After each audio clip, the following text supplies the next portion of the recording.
स्वागत है आज के इस बातें मुलाकातें कार्यक्रम में। आशा करूँगा आप बिल्कुल हेल्दी, वेल्दी और हैप्पी होंगे। आइए आपकी खुशी को बढ़ाने के लिए आज हमारे साथ विशेष मेहमान जिन्हें आप स्क्रीन पे देख रहे हैं और आप सभी ने जानते भी होंगे, शायद आपने टीवी या फिर किसी प्रोग्राम में ज़रूर देखा होगा। योगाचार्य विशेष हमारे साथ जुड़े हुए हैं, विष्णु बुतड़ा सर। विशेष आप जो है वित्तीय संचालक योगासन भारत नेशनल योगासन स्पोर्ट्स फेडरेशन से जुड़े हुए हैं और काफ़ी लंबे समय से आप इस फील्ड में अपनी सेवा दे रहे हैं। और निश्चित तौर पे आपका आज का जो सेशन है उसमें जो भी लोग हमें सुनेंगे, आपको सुनेंगे, तो निश्चित तौर पे उनके जीवन में योग और भारत का जो अ, परिचय है योग के साथ जुड़ा हुआ, वो उनको ज़रूर समझ में आ जाएगा और उनकी भी आस्था बन जाएगी कि आज से हम भी योग ज़रूर करेंगे। और फिर हमारा जो स्लोगन है, स्लोगन ही है कि करे योग रहे निरोग। तो इस चीज़ को सिद्ध करने वाले हैं आप और निश्चित तौर पे जो आपको सुनेंगे वो योग के साथ आज ही से प्रैक्टिस करने में लग जाएंगे। तो आप सभी की तरफ से विष्णु जी का बहुत बहुत दिल से स्वागत है इन चंद तालियों के साथ आज के इस प्रोग्राम में। शांति, नमस्कार योगाचार्य विष्णु जी, बहुत बहुत स्वागत है आपका आपके में। और हमें बहुत अच्छा लगा कि आप हमारे साथ आज जुड़ गए हैं। कैसे हैं आप? जी बहुत अच्छे हैं। जी जी जी। तो आइए, हमारे साथ दीदी भी जुड़ गई हैं, आपके लिए शुभकामना लेकर आ रही हैं। तो दीदी जी का भी बहुत बहुत स्वागत है आज के इस प्रोग्राम में। ओम शांति। आज ब्रह्मा कुमारी पाठशाला लातूर के रेडियो मधुबन स्टूडियो में माननीय भ्राता योगाचार्य विष्णुजी भुतड़ा उपस्थित है। भाई जी, आपका हार्दिक स्वागत है। बहुत बहुत धन्यवाद भाई। योग का मतलब होता है जुड़ना। आजकल हम सब शारीरिक स्वास्थ्य के प्रति जागरूक हो रहे हैं और इसे सुचारू रूप से बनाए रखने के लिए हम मन बुद्धि से शारीरिक के साथ जुड़कर उसे शास्त्रीय तरीके से मजबूत करते हैं, लेकिन साथ ही मानसिक स्वास्थ्य भी बहुत महत्वपूर्ण है। इसलिए मन बुद्धि को मजबूत करने के लिए हमें सर्वशक्तिमान निराकार ज्योतिर्बिंदु परमपिता परमात्मा शिव बाबा से जुड़ना होगा और इस पद्धति को हम राजयोग कहते हैं।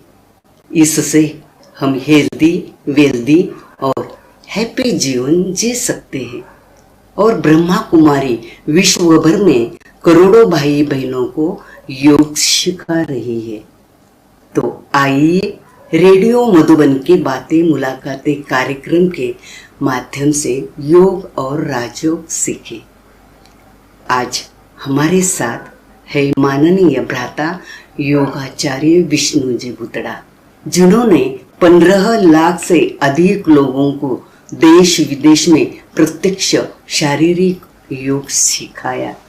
हमें खुशी है कि आज हमारे साथ बातें मुलाकातें विशेष कार्यक्रम में शामिल है।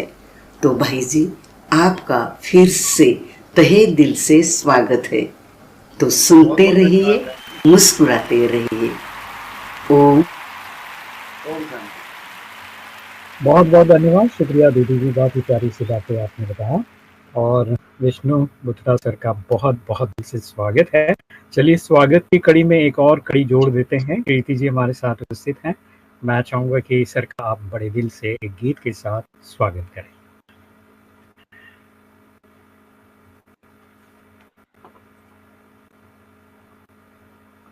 एक शाश्वत सुखदायी आनंदकारी योग है, सत्यम शिवम अति सुंदरम कल्याणकारी योग है। योग में आनंद है, योग में महानंद है। योग में आनंद है, योग में महानंद है। आओ योग करे, चलो योग करे। आओ योग करे, चलो योग करे। भारत का प्राचीन योग, ये योग सभी से प्यारा है। भूमंडल पर सतत बह रही योग की निर्मल धारा। स्वयं योगेश्वर आकाश से उतारा है। सार्वभौमिक सर्वकालिक सहजकारी योग है। आओ योग करें, चलो योग करें, आओ योग करें, चलो योग करें। बहुत बहुत धन्यवाद, शुक्रिया कुमारी कीर्ति जी, थैंक यू सो मच। बहुत प्यारा था योग के गीत के साथ विष्णु सर का स्वागत किया आपने। तो आइए सीधा हम लोग विष्णु सर को सुनेंगे अभी। और सबसे पहले दिल से स्वागत है, और काफ़ी लोगों ने आपको बड़े प्यार से याद किया है। सुभाष जी जलगांव से याद कर रहे हैं, उन्होंने याद भेजा है ओम शांति करके। कंचन जी याद कर रहे हैं, आपको वेलकम किया है। और आकाश जी याद कर रहे हैं, बहुत बहुत स्वागत है विष्णु सर आपका। सभी का बहुत बहुत धन्यवाद। आपको सुनना चाहते हैं सभी लोग। जी भी लिखते हैं कि बातें मुलाकातें प्रोग्राम बड़ा अच्छा लगता है। और निर्मला जी ने भी याद भेजा है गॉडलिव स्टूडियो से। प्रीति प्रसाद जी ने भी याद भेजा है, जो मध्य प्रदेश से हैं, लेखक हैं। आप भी लिखते रहते हैं और कार्यक्रम में जुड़ते रहते हैं। विष्णु जी का बहुत बहुत स्वागत है करके मैसेज किया है। और कंचन जी ने भी थैंक यू दीदी, आपने बहुत अच्छा संदेश दिया करके बोला है। मधुबन टीम को बहुत बहुत शुभकामनाएं, अच्छे अच्छे वक्ताओं को हमारे साथ जोड़ते हैं इसके लिए। रमा शर्मा भी दिल्ली से याद कर रही हैं। आकाश जी लिखते हैं स्वागत है। सोमनाथ जी महाराष्ट्र से पत्रकार हैं, उन्होंने भी याद भेजा है। तो सभी बहुत प्यार से आपका स्वागत कर रहे हैं सर, बहुत बहुत दिल से सभी का बहुत बहुत धन्यवाद। यानी दिल्ली से लेकर महाराष्ट्र से लेकर अलग अलग कोने से, मध्य प्रदेश से भी आप लोगों ने याद किया। मैं तहे दिल से सबका धन्यवाद ज्ञापित करता हूँ। ओम शांति। ओम शांति, ओम शांति। सर बहुत ही अच्छा लग रहा है आपको यहाँ देखकर, और खुशी हो रहा है कि आज जिस विषय को लेकर हम बात करने वाले हैं ये पूरे भारत को रिप्रेजेंट करता है। अध्यात्म देश है हमारा भारत, और योग जो है सिर्फ शब्द सुनते ही भारत याद आता है और कोई याद नहीं आता है। तो मुझे लगता है कि आज हम लोग अपनी भारत की शान और आन को समझेंगे और उसे अपने जीवन में अपनाकर अपने जीवन को बेहतर बनाएंगे। तो सबसे पहले तो मैं चाहूँगा कि आप कैसे योग से जुड़े वो हमें बताइए, आपका इतिहास, आपकी स्टोरी। वैसे तो सबसे पहले मैं रेडियो मधुबन और प्रजापिता ब्रह्म कुमारी ईश्वरीय विश्वविद्यालय सभी का तहे दिल से हार्दिक आभार व्यक्त करता हूं कि उन्होंने मुझे जैसे एक सामान्य योग शिक्षक को आज बातें मुलाकातें इस सत्र में सबके सामने सम्मुख होने का और अपने विचार प्रकट करने का अवसर प्रदान किया। इसलिए मैं आप सबका तहे दिल से हार्दिक आभार ज्ञापित करता हूं। वैसे मेरा नाम विष्णु रामानुज भूतड़ा है। मेरा जन्म लातूर जिले में ही हुआ, और उसके बाद मेरा प्राथमिक शिक्षण भी सामान्य मराठी विद्यालय में हुआ, महाराष्ट्र के बोली भाषा में। और वहां से लेकर माध्यमिक और उच्च माध्यमिक शिक्षण भी सामान्य से महाविद्यालय और विद्यालयों में हुआ। शिक्षण जैसे होता रहा, 12वीं की परीक्षा में मुझे अच्छे गुण मिले, 97% मार्क मिले। अरे वाह। और 12वीं के उतने मार्क मिलने पर हमारी पहले से जिज्ञासा थी कि इंजीनियरिंग की पढ़ाई करें और इंजीनियर बने। तो 12वीं में स्वाभाविकता इतने मार्क मिलने पर गवर्नमेंट कॉलेज में तो प्रवेश मिलना ही था, और मिल भी चुका था। लेकिन अब गवर्नमेंट कॉलेज लातूर में नहीं था उस समय के औरंगाबाद में, सध्या के छत्रपति संभाजी नगर में वो महाविद्यालय था। लेकिन घर की परिस्थिति की वजह से वहां जाकर रहना संभव नहीं था हमारे दृष्टि से। फिर हमने लातूर के ही इंजीनियरिंग कॉलेज में जाकर जानकारी पूछी, तो प्राइवेट था वो, लेकिन प्राइवेट कॉलेज में फीस होती है काफी अच्छी सी। तो उनको हमने जाके बात की और उन्होंने हमको पहले साल की फीस में पूरी छूट दे दी, 100% की छूट दे दी।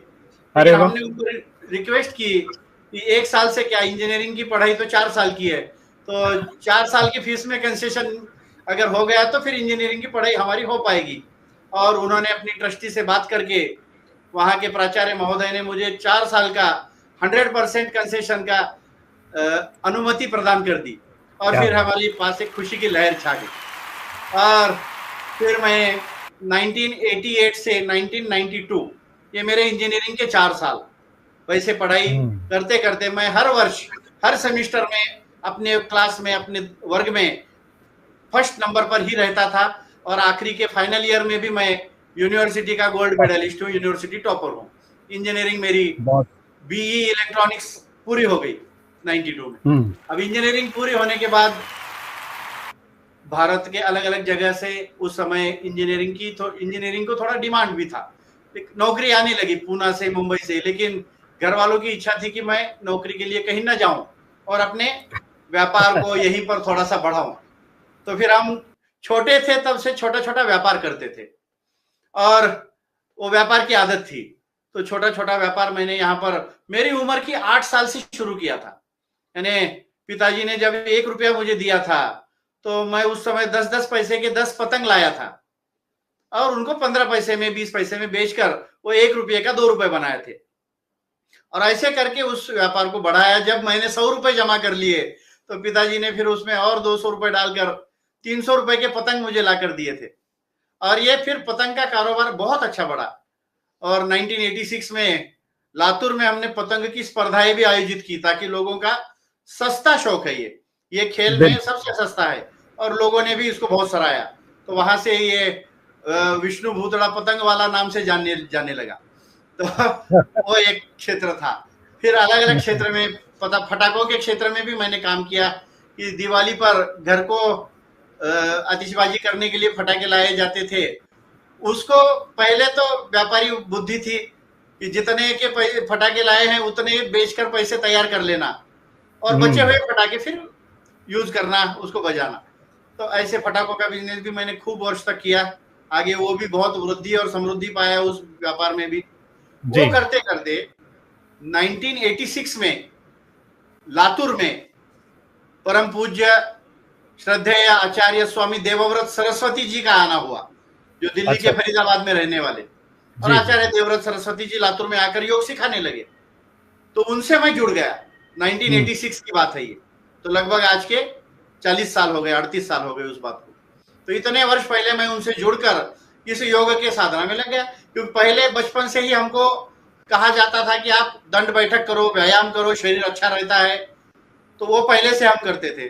फिर उनके सानिध्य में आने के बाद व्यायाम, आसन, प्राणायाम आदि सीखने को मिला।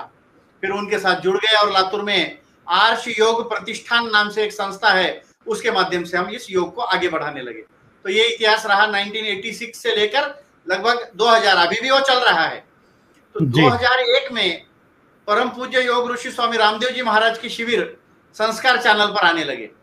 तो स्वामी जी हरिद्वार से, कभी सूरत से, कभी राजकोट से स्वामी रामदेव जी के शिविर चलने लगे और वो हम लातूर में बैठकर संस्कार चैनल पर देखते थे।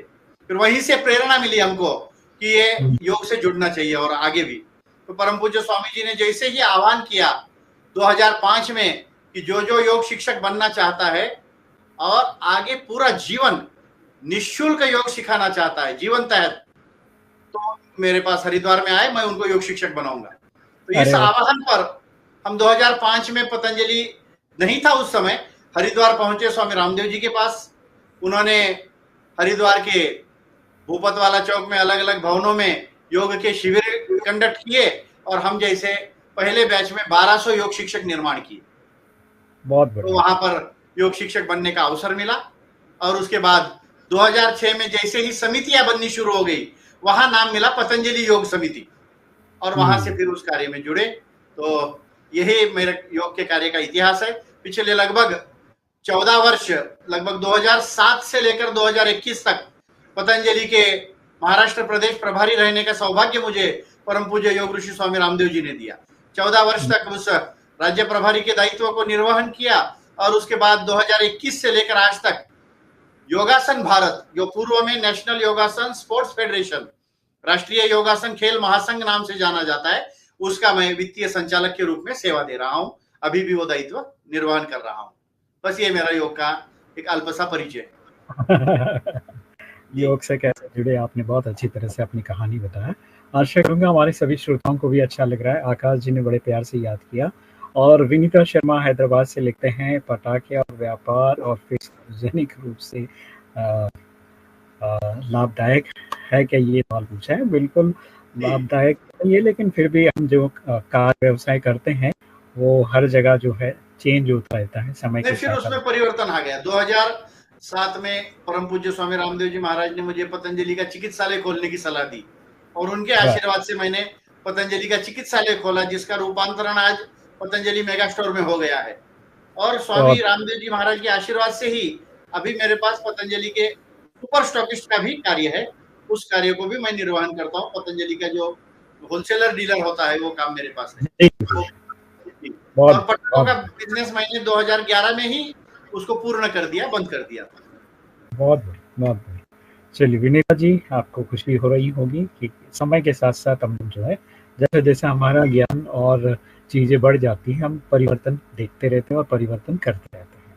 तो आइए आगे बढ़ते हैं। और हमारे बहुत सारे लोग जो है आपके लिए मैसेज कर रहे हैं। आकाश जी ने काफ़ी जो है गुगलीस भेजे हैं, प्यार वाले आपको गोल्डन गुगलीस। धन्यवाद आकाश जी। दलीप जी ने भी याद भेजा है, ओम शांति, बहुत बहुत स्वागत है करके। तो आइए मैं एक वीडियो क्लिप आपको दिखाता हूँ। ओम शांति शांति शांति। प्रेम से मिलकर चलो, बोलो सभी ज्ञानी बने, पूर्वजों के भांति हम कर्तव्य के मानी बने। हो विचार समान सबके, चित्त मन सब एक हो, ज्ञान देता है बराबर, भोग्य पा सब नेक हो सभी के दिल तथा संकल्प अविरोधी सदा, मन भरे हो प्रेम से, जिससे बढ़े सुख संपदा, जिससे बढ़े सुख संपदा। ओम। अंतर्राष्ट्रीय योग दिवस की आप सबको बहुत बहुत शुभकामनाएं। इस वर्ष 2024 का ये अंतर्राष्ट्रीय योग दिवस 10वां अंतर्राष्ट्रीय योग दिवस है और इस अंतर्राष्ट्रीय योग दिवस की जो थीम रखी गई है, yoga for self and society, स्वयं के लिए योग और समाज के लिए योग। भारत के आयुष मंत्रालय द्वारा निर्धारित संपूर्ण भारत में और संपूर्ण विश्व में ये योग का दिन मनाया जाता है। और योग दिन मनाने के पीछे एक रहस्य है कि व्यक्ति अपने शारीरिक, अपने मानसिक और अपने आध्यात्मिक दृष्टि से सबल बने, सुदृढ़ बने और मजबूत बने। योग से व्यक्ति शारीरिक दृष्टया सबल बनता है, मानसिक दृष्टया भी ये सबल बनता है और आपकी आत्मिक उन्नति भी होती है। ऐसा ये योग का त्रिगुणात्मक संयोग है। इसीलिए योग संपूर्ण धरातल पर जितने देश है उसमें से 177 देशों ने मान्यता देकर अंतर्राष्ट्रीय स्तर पर योग दिन को मान्यता दी और इसी योग दिन को भारत के कई ऋषि मुनि और भारत के यशस्वी प्रधानमंत्री भी इसको आगे बढ़ाते हैं। तो ऐसा ये योग सर्व व्यक्ति ने करना चाहिए। योग दिन तो एक दिन है, लेकिन योग जीवन शैली है। योग अपने जीवन का एक अविभाज्य अंग बनना चाहिए। पुनश्च एक बार आप सबको अंतर्राष्ट्रीय योग दिवस की बहुत बहुत शुभकामना देता हूँ। करो योग, करो योग, करो योग, करो योग। भारत माता की जय, भारत माता की जय। वंदे मातरम, वंदे मातरम।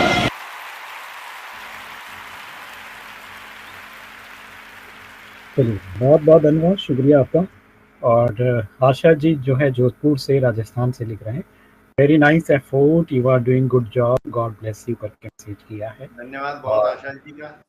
हरीश भाई ने भी याद भेजा है। आकाश जी ने फिर से वापस गोल्डन फूल को भेजा है और विष्णु जी ने भी याद भेजा है। और आकाश जी का एक छोटा सा सवाल है कि योग से स्वास्थ्य ये कैसे जोड़ते हैं आप? ठीक, बता दें। ये तो भारत की ऋषि मुनियों की प्राचीन परंपरा है जी। वैसे योग कितने वर्ष पूर्व शुरू हुआ इसका तो कोई अंदाजा नहीं है।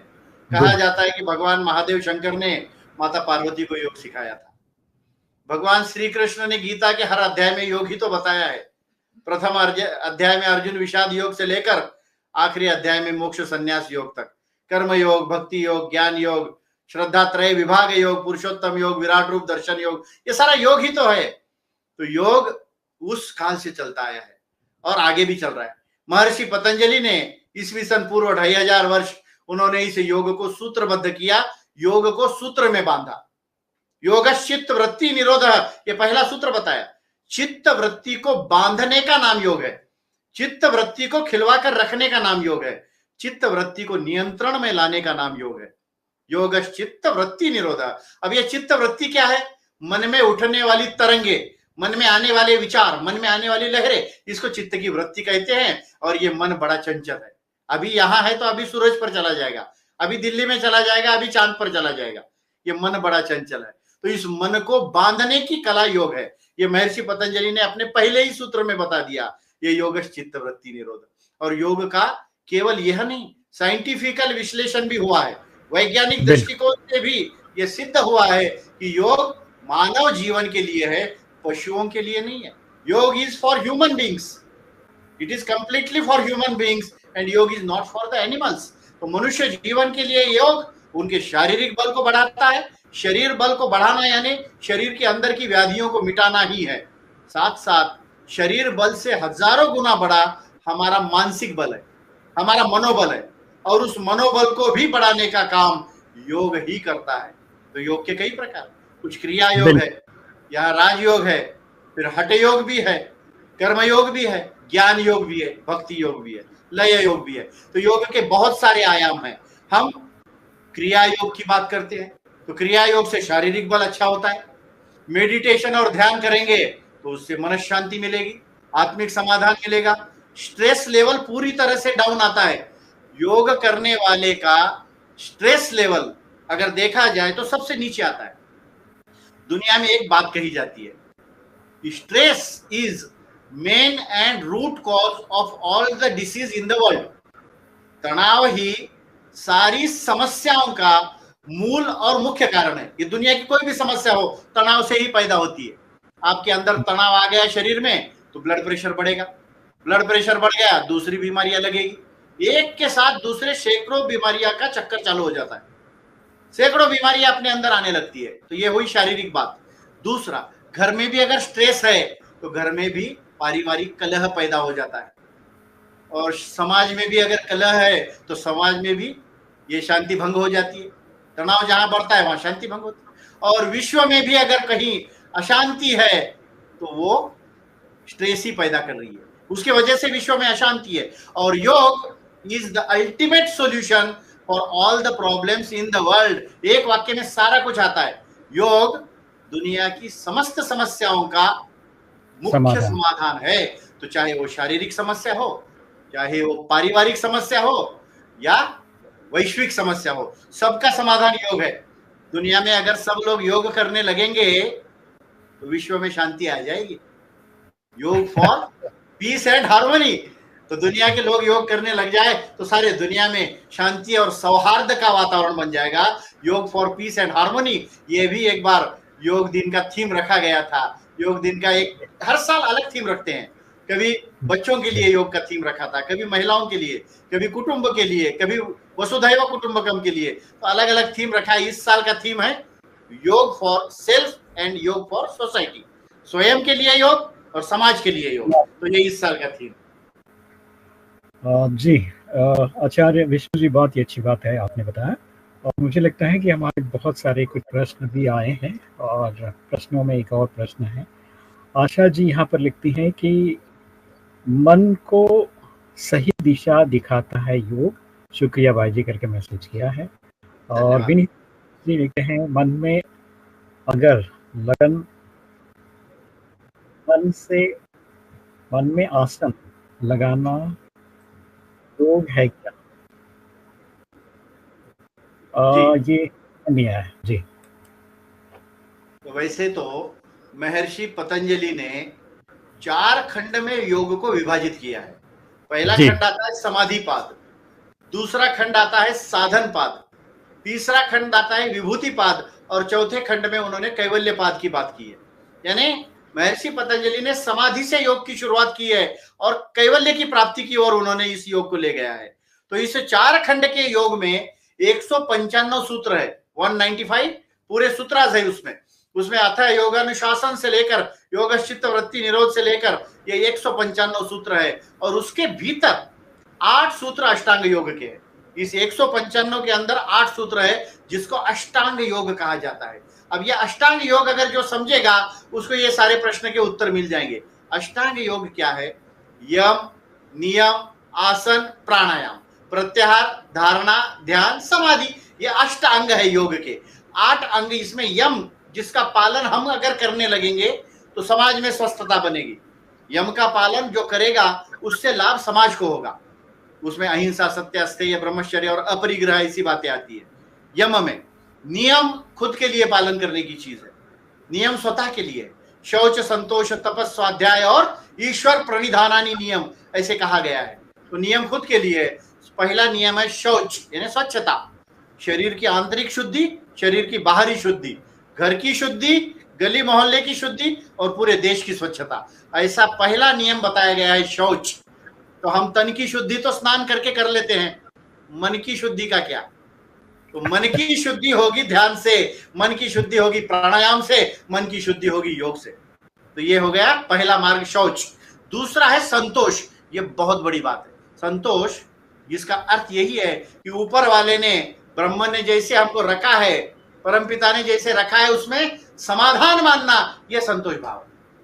बहुत बड़ी बात है ये। संतोष भाव व्यक्ति के जीवन में होना चाहिए, तब मनुष्य का देह ही निर्माण हुआ है। कई जन्मों के बाद ये देह मिलता है, तो इस देह को देवालय बनाना और फिर उस देवालय को शिवालय बनाने की ओर अग्रेसित करना, ये मानव का कर्म रहना चाहिए।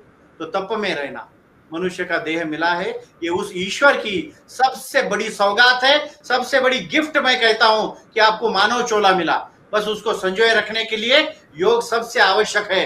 तब आप इसको अच्छे से संजोए रखोगे, ये पुण्य कर्म आपको यहीं से मिलेंगे, तपस्थ जीवन रहेगा। चौथी बात बताइए, स्वाध्याय, अच्छी चीजें ग्रहण करना, और अच्छाई है जो आपके पास है वो औरों को देना।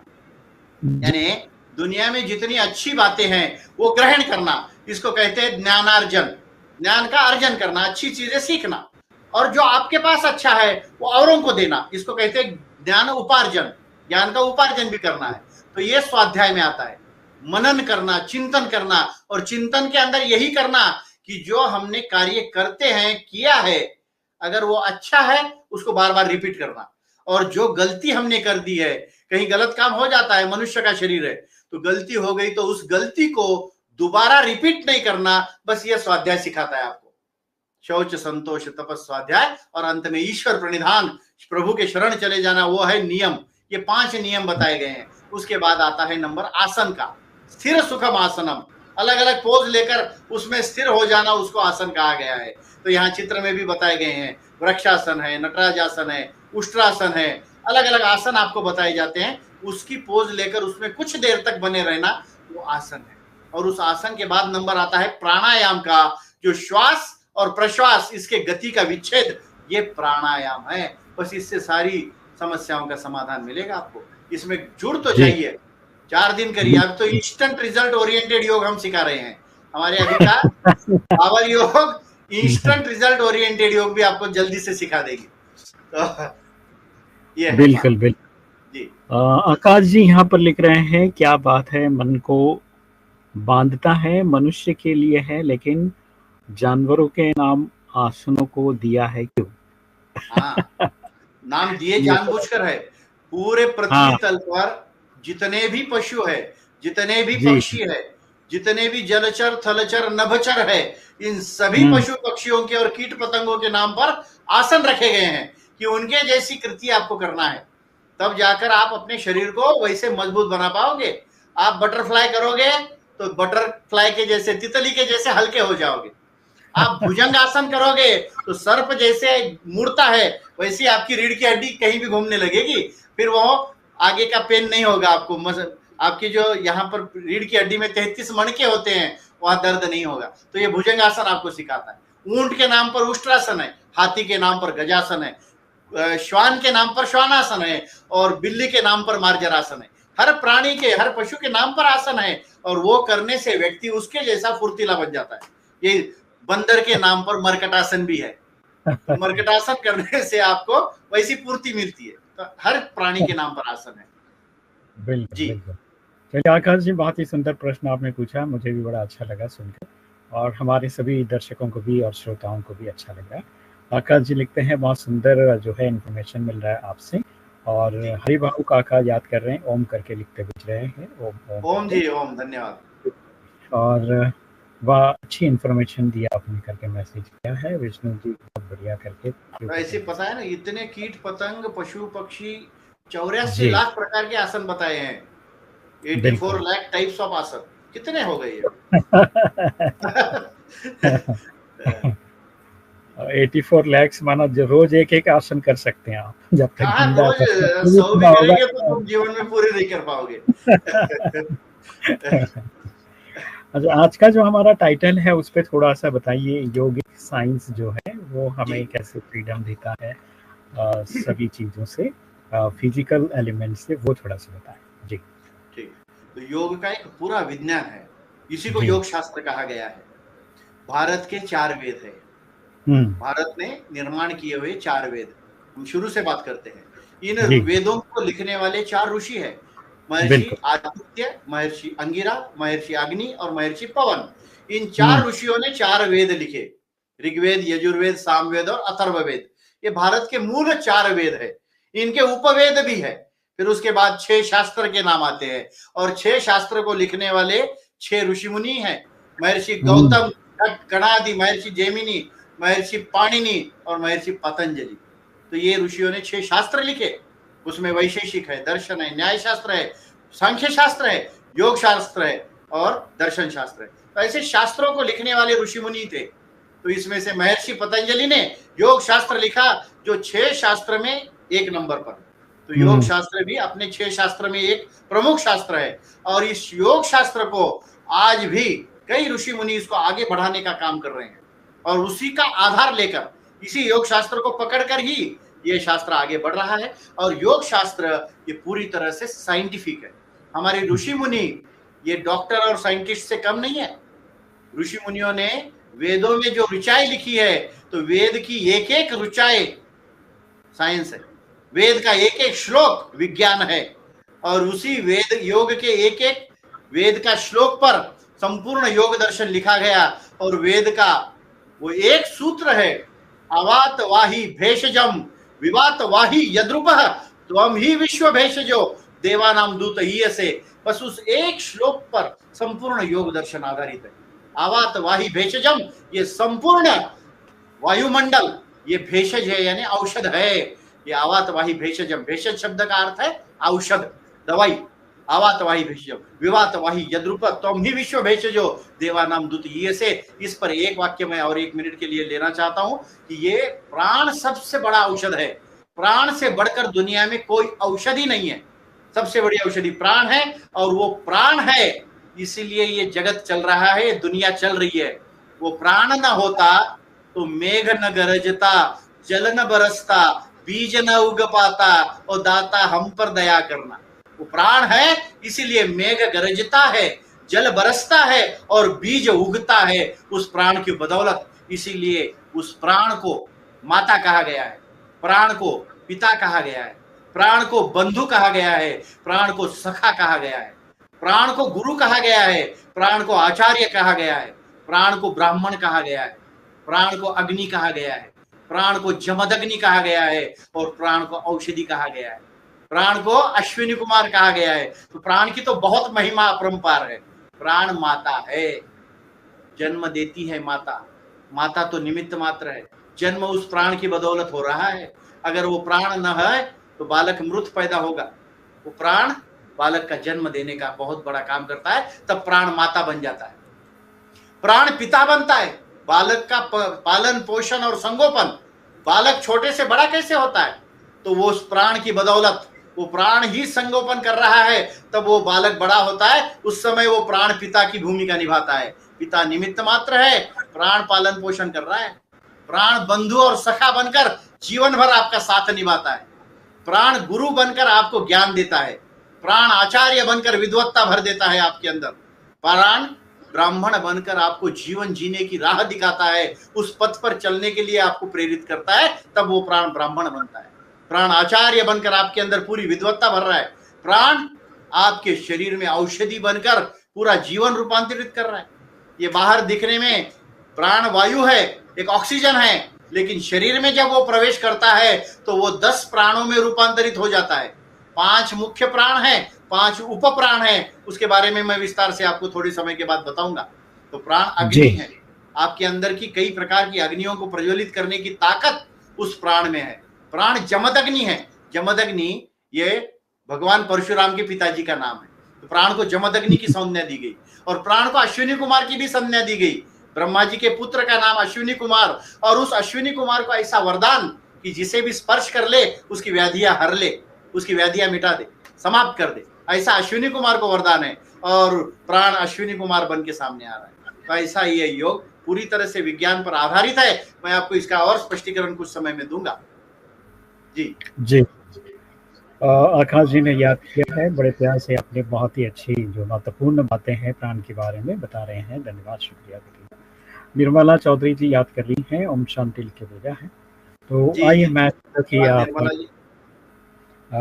प्राणों के बारे में बता रहे थे और भी बातें, तो थोड़ा बताइए और उसके बारे में। जी जी बताऊं?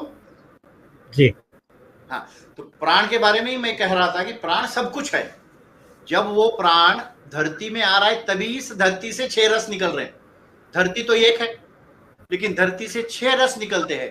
कटु, कषाय, तिक्त, आम्ल, मधुर और लवण, ये 6 रस धरती से जन्म लेते हैं। यानी इसमें से आम और गन्ने जैसा मीठा भी फल निकलता है, और इसी से मिर्ची जैसा तीखा भी निकलता है, इसी से इमली जैसा खट्टा फल भी निकलता है, और इसी से आंवले जैसा पंचरस युक्त फल भी निकलता है। और ये धरती षड्रस की निर्माती है, लेकिन बस उस प्राण की बदौलत। वो प्राण नहीं है तो ये षड्रस नहीं निकलेंगे। वो प्राण है, इसीलिए ये धरती से 6 रस निर्माण हो रहे हैं। बस वही प्राण आपके शरीर में संजीवन शक्ति का काम करता है। वही प्राण अलग अलग पेड़ पौधों में अलग अलग शक्तियां देता है। जैसे तुलसी के पत्तों में ताकत है, तुलसी के पत्ते के सेवन करने से ही लाभ मिलेगा। जैसे आपके गिलोय की दंडी में बहुत ताकत है। गुड़वेल जिसको कहा जाता है मराठी में, उसको हिंदी में गिलोय कहते हैं। इधर राजस्थान और अपने गुजरात में इसको गड़ो कहते हैं या गुड़ूची भी कहते हैं, और उत्तर भारत में इसको अलग अलग भाषाओं में अलग अलग नाम भी है। तो ये साउथ में इसको तिप्पतग्गी कहते हैं, गिलोय को। तो ऐसी एक गिलोय गुड़वेल नाम से जानी जाने वाली वनस्पति, इसकी दंडी में बहुत ताकत है। उसका रस बना के पिए, या वो सूख भी जाए तो उसका काढ़ा बनाकर पिए। ये त्रिदोष शामक है। आपके वात पित्त कफ तीनों को बैलेंस करने की ताकत इस गिलोय में है। फिर कैसे अश्वगंधा के पत्तों में भी ताकत है और उसके मूलों में भी ताकत है। अश्वगंधा के पत्तों का रस अगर पिएंगे आप तो आपके वजन कम होंगे, और अश्वगंधा के मूली का चूर्ण दूध में डाल के पियोगे तो वजन बढ़ेगा भी। यानी दोनों गुण आपको अश्वगंधा में मिलेंगे। तो ऐसी अलग अलग जड़ी बूटी में अलग अलग शक्तियां हैं। जैसे अर्जुन पेड़ की छाल में ताकत है, अर्जुन वृक्ष है, उसकी छाल में बहुत ताकत है। अर्जुन की छाल का काढ़ा बनाकर आप पियोगे तो हृदय को बल देगा। मेरा बोलने का तात्पर्य यही है कि अलग अलग पेड़ पौधों में, गुलाब के पुष्प में ताकत है। गुलाब का पुष्प निकालकर उससे गुलकंद बनता है, गुलाब का शरबत बनता है। वो आपके शरीर की दाहकता, आपकी जलन, आपकी उष्णता कम करने की ताकत रखता है। तो गुलाब में ये गुण है, सुगंधी देने के साथ साथ शरीर की दाहकता और जलन उष्णता कम करना। तो ऐसे अलग अलग पेड़ पौधों में अलग अलग जगह पर शक्तियां केंद्रित की गई है। वो शक्ति केंद्रित करने की ताकत उस प्राण की बदौलत आ रही है। उसी प्राण की बदौलत हमारे शरीर में भी औषधियों का निर्माण होता है। एक वाक्य में कहता हूं कि जितना ब्रह्मांड में है वो सारा इस पिंड में है। इसको पिंड कह लो, ये शरीर को। तो जितना ब्रह्मांड में है वो पिंड में है। ये वाक्य अगर समझ गए तो आपको सारा शास्त्र समझ में आ जाएगा। दुनिया में 70% पानी है, हमारे शरीर में भी 70% पानी है। दुनिया में जितना सोना, चांदी, तांबा, पीतल, लोहा, एल्यूमिनियम से लेकर जितने धातु है, वो सारे धातु उसी अनुपात में हमारे अंदर भी है। दुनिया में जितने रस रसायन, जितने केमिकल्स, जितने हार्मोन्स और जितने सॉल्ट्स है, वो सारे केमिकल्स, सारे रस रसायन, सारे हार्मोन्स और सारे सॉल्ट हमारे अंदर भी है। बस अंदर आपके जैसी शक्ति जाएगी उसको बढ़ावा मिलेगा। अच्छाइयों को बढ़ाना है तो अच्छा काम करो, बुराइयों को बढ़ाना है तो व्यसनी हो जाओ, बुरे काम करो, बुराई बढ़ेगी। तो कहते हैं ना, जो चीज आप अंदर डालोगे उसी से आपको गुण मिलेंगे। अच्छी चीजें डालो, अच्छाइयां बढ़ेगी, बुरी चीजें डालो, बुराइयां बढ़ेगी। अंदर आपका दोनों भी है, यानी अमरूद भी आपके अंदर है और जहर भी आपके अंदर है। किसको बढ़ावा देना ये आपके हाथ में है। यानी कैंसर के कोशिका भी आपके अंदर है, हर एक व्यक्ति के अंदर है, बाहर से नहीं आते वो कैसे आते हैं और कैसे निर्माण होते हैं उसके कारण अलग अलग है। आपके शरीर में अलग चीजें जाएगी, कैंसर पैदा हो जाएगा, अलग अलग बीमारी पैदा हो जाएगी। और आप अच्छी चीजें, सात्विक आहार भोजन करोगे, योग करोगे, तो आपके अंदर के शरीर से औषधियों का निर्माण होगा। तो अपना शरीर एक हॉस्पिटल से कम नहीं है, ये शरीर एक औषधालय से कम नहीं है, और अपना शरीर स्वयं एक डॉक्टर है, ये स्वतः एक वैद्य है, ये स्वतः एक औषध की फैक्ट्री है, और ये स्वतः एक अस्पताल भी है। तो इस शरीर के अंदर सारे गुण हैं, अंदर से शक्ति का उत्पादन, यही भीतरी शक्ति का जागरण योग है, ऐसा महर्षि पतंजलि कहते हैं। भीतर की शक्ति को जगाना योग है। जी जी, योगाचार्य विष्णु जी, बहुत ही अच्छी बात है आपने बताया। और हरिभाव फिर से ओम लिख के भेजा है। आकाश जी धन्यवाद। नमस्कार ओम। निश्चित तौर पे आपने अपने शरीर की जो रचना की या बताया आपने, बड़ा अच्छा लगा हमें सुनकर। बहुत बार सुनते थे कि भाई पिंडदान क्या है, ये सारी चीज़ें देखते थे, बताते थे लोग, लेकिन जो स्पष्टीकरण आपने किया बहुत सरल शब्दों में जो आपने बताया, बड़ा अच्छा लगा हमें। और निश्चित तौर पे जब हम अपने अंतर की यात्रा को समझेंगे तो बाहर अपने आप हम लोग स्टेबल रह सकते हैं। लेकिन हमारा प्रॉब्लम क्या होता है कि हम बाहर ही देखते हैं और बाहर से जो है उन चीज़ों को देखकर सोचने लगते हैं, और हमारे अंदर कभी हम जागते भी नहीं। तो आपने बहुत अच्छी चीज़ बताया कि खुद ही एक मेडिसिन है, पूरा मेडिसिन भी हमारे अंदर है, हॉस्पिटल खुद ही हमारे अंदर है। तो ये सारी चीज इसीलिए तो महर्षि पतंजलि का योग दर्शन जो समझ जाएगा, उस योग दर्शन में ऐसा ही लिखा है। महर्षि पतंजलि दिखने में विरोधाभासी, लेकिन परम विवेकी और वैज्ञानिक दृष्टिकोण रखने वाले एक महापुरुष है महर्षि पतंजलि। वे इस योग साधना के पथ पर प्रेम के साथ समर्पण का पाठ पढ़ाते हैं, और वे इसी योग साधना के पथ पर संघर्ष के साथ समन्वय में जीना सिखाते हैं। जीवन में संघर्ष भी है तो समन्वय भी साधने आना चाहिए आपको। जीवन में प्रेम है तो उसके साथ उतना समर्पण भी गहरा आपका रहना चाहिए।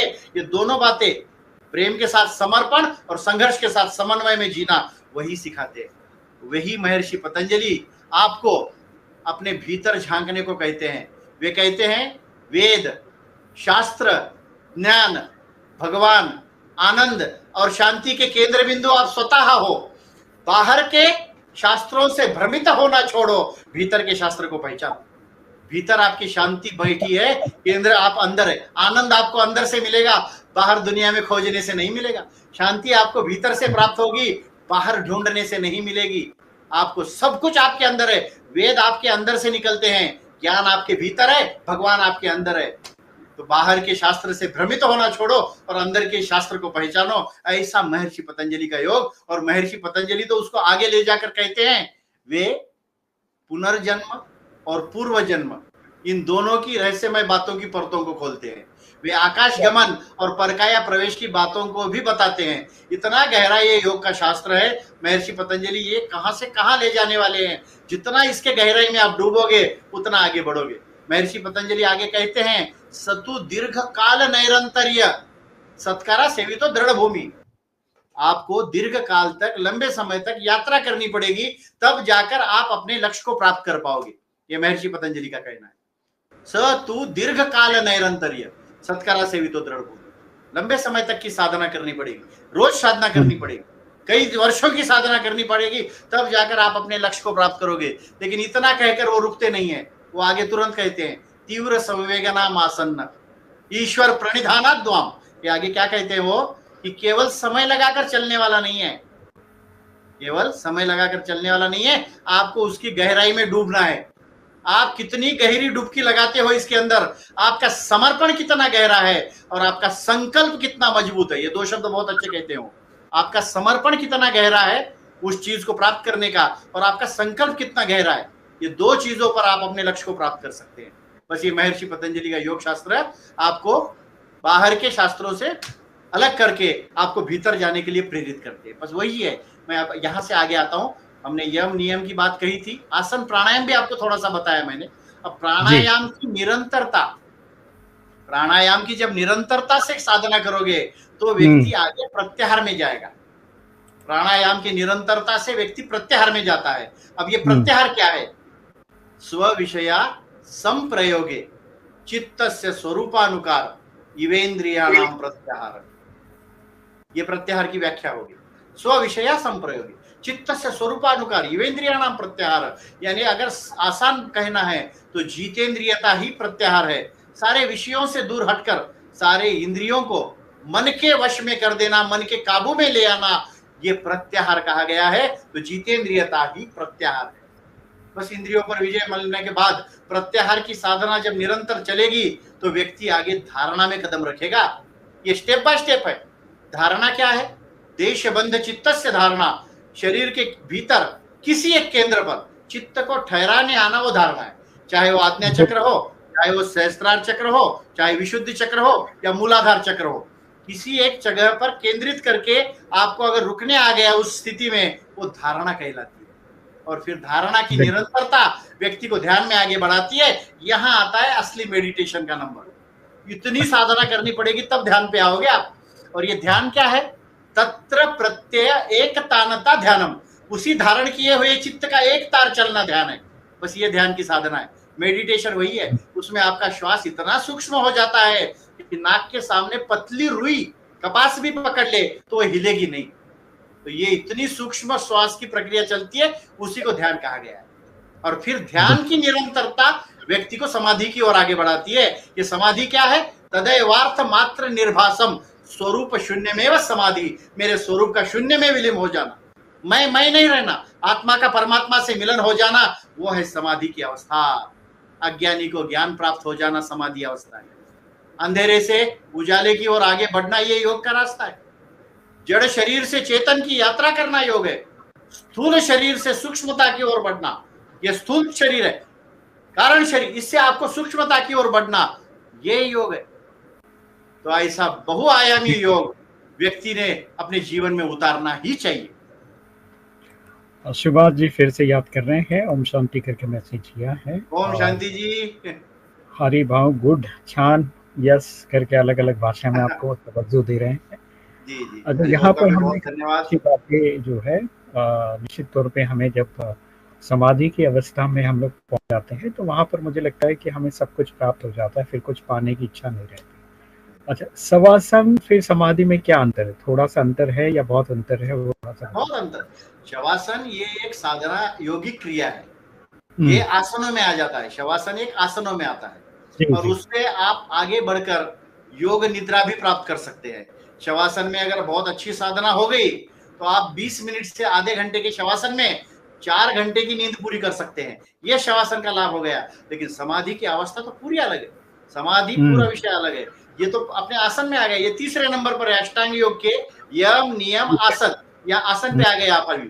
तो ये आसन का एक शवासन, सारे आसनों के आखिरी में शवासन करवाते हैं ताकि शरीर की जो भी जकड़न है, जो भी हमने आसन करते समय शरीर में थकान आई है, वो मिटाने का कार्य शवासन कर देता है। और उस योग निद्रा भी आसन में ही आ जाता है या अलग हो जाता है? कौन सा योग निद्रा?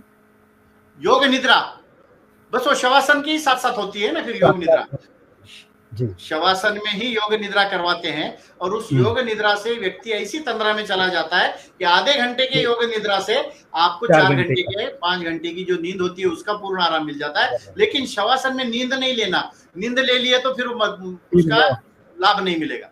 शवासन में सचेत रहते हैं व्यक्ति, हृदय में सारे प्राण तत्वों को हम स्थापित कर देते हैं और संपूर्ण शरीर का प्राण निकालकर हृदय में स्थापित किया, इस भावना के साथ पड़े रहते हैं। वो होता है शवासन। हम पैर के अंगूठे से प्राण को निकालकर हृदय में स्थापित कर रहे हैं।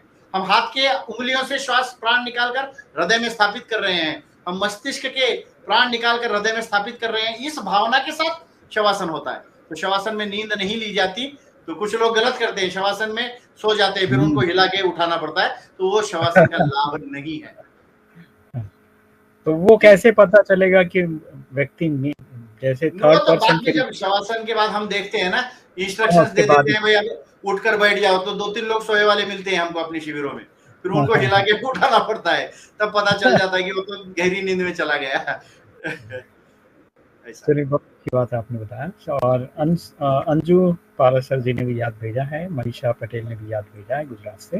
जी जी, और यहाँ पर एक और मैं पूछना चाहूँगा, जैसे कि हम लोग आसन करते करते जो पूरी चीजें, आसन तो हमने शरीर के लिए किया, तो साधना जो है, जैसे कि आपने कहा समाधि अवस्था, इसके लिए भी आसन करके जुड़ना पड़ता है या डायरेक्टली हाँ, भी हम कर वो सकते हैं? बिल्कुल या सही बात उन्होंने बहुत अच्छा पूछा है। बिना आसन के आप समाधि कैसे जाओगे?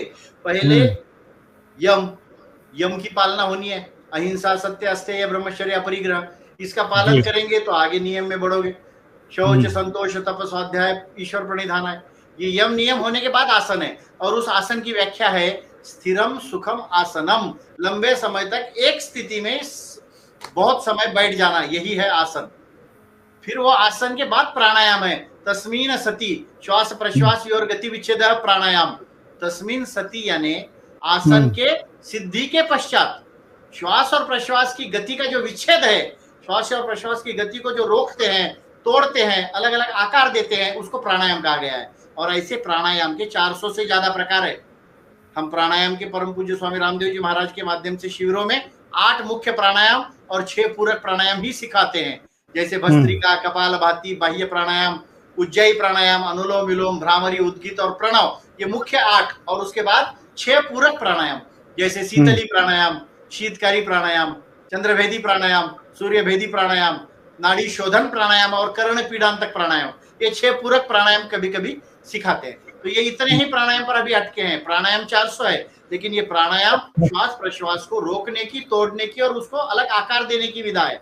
हम दिन भर जो श्वास लेते छोड़ते हैं उसको प्राणायाम नहीं कहते, और उसके अलावा जो भी क्रिया हम श्वास प्रश्वास की करते हैं उसको प्राणायाम कहते हैं। बस फिर मैंने तब कहा कि प्राणायाम की निरंतरता से ही व्यक्ति प्रत्याहार में जाएगा, हुँ, प्रत्याहार की निरंतरता से धारणा में जाएगा, धारणा की निरंतरता से ध्यान में जाएगा, और ध्यान की निरंतरता से समाधि में जाएगा। तो समाधि में जाने के लिए आपको 5 आसन आवश्यक है। वो 5 आसन कौन से? सुखासन, सिद्धासन, पद्मासन, वज्रासन या स्वस्तिकासन। इनमें से किसी भी एक आसन में आप समाधि अवस्था में जा सकते हैं। सुखासन, सिद्धासन, वज्रासन, स्वस्तिकासन और पद्मासन। तो ज्यादातर हम ऋषि मुनियों को पद्मासन में बैठे समाधि अवस्था में लगाए देखे हैं। तो इन 5 में से किसी आसन की सिद्धि प्राप्त कर लेना, यानी कई घंटों तक एक स्थिति में बैठने की शक्ति प्राप्त कर लेना, वो आसन की सिद्धि होती जी, जी। है। जी बहुत ही अच्छी बात है आपने बताया। आशा करूँगा हमारे सभी श्रोताओं को बड़ा अच्छा लग रहा है और सभी ने बड़े प्यार से आपको याद किया है। विष्णु सर, बहुत ही अच्छा लग रहा है, आपकी बातें सुनते रहे ऐसा लग रहा है, लेकिन फिर भी वक़्त हमें जो है आगे और इजाज़त नहीं देता। लेकिन जाते-जाते मैं चाहूँगा कि एक छोटा-सा मैसेज जिसे पढ़कर आपको संतोष मिलता है या सुनकर या उसको अनुभव करके संतोष मिलता है, वैसा एक संदेश आप ज़रूर बताइए। जी। तो बस सब इसका सार यही है कि व्यक्ति ने अपने घर में, अपने परिवार में सबसे ज्यादा जिसको प्रेम करते हैं उसको गिफ्ट के तौर पर योग ही देना। योग से बड़ा गिफ्ट दुनिया में कोई नहीं है। आप जिसको भी चाहते हैं, जिसको भी स्नेह करते हैं, जिससे भी प्रेम करते हैं, उसको अगर कुछ चीज देना है आपको, तो योग के सानिध्य में उसको लेके आना। बस योग के शरण में एक बार वो आ जाए तो उसके जीवन का परिवर्तन हो जाता है। योग के शरण में आने से व्यक्ति आत्म गौरव का रास्ता पकड़ता है। योग के शरण में आने से आत्म सम्मान क्या होता है वो व्यक्ति को पता चल जाता है। सेल्फ हीलिंग का दूसरा नाम योग है। सेल्फ रिस्पेक्ट क्या होता है वो योग आपको सिखाता है, और आपके अंदर की सारी चेतनाओं को जागरूक करने का काम ही तो योग करता है। तो योग के सानिध्य में जोड़ देना। योग दुनिया के सारे व्यसनों में सबसे बड़ा व्यसन है, हम यही बात कहेंगे। दुनिया के सारे नशों में सबसे बड़ा नशा योग का है, और जो योग के नशे में, योग के व्यसन में आ जाए, उसके सामने दुनिया के सारे व्यसन फीके। ये तंबाकू, बीड़ी, सिगारेट, गुटखा, शराब, मांसाहार करने वाले भी अगर योग के शरण में आ जाएंगे तो उनके ये व्यसन अपने आप छूट जाते हैं।